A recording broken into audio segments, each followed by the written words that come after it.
Hello guys, welcome to my video. Today's video I will help you how to fix you are using CapCut Pro features.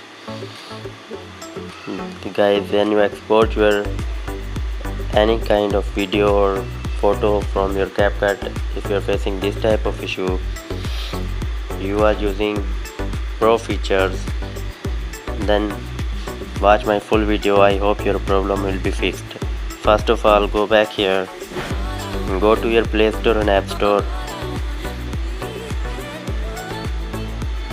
Here search for CapCut.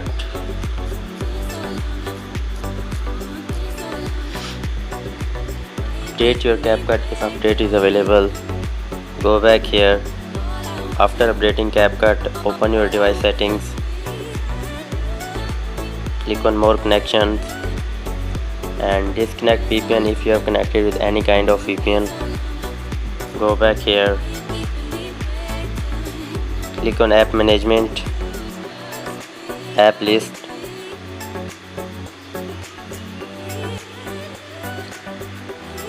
Search CapCut.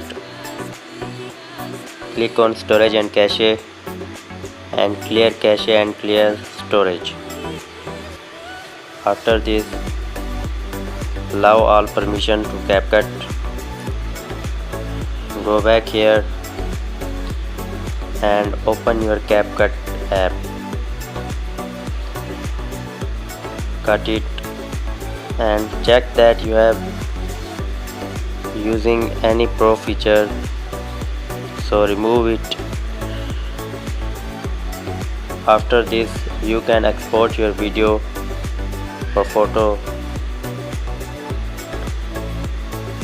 As you can see, my same video is exporting now. So guys, I hope your problem will be fixed. Hope you like the video. To subscribe my channel. Thanks for watching.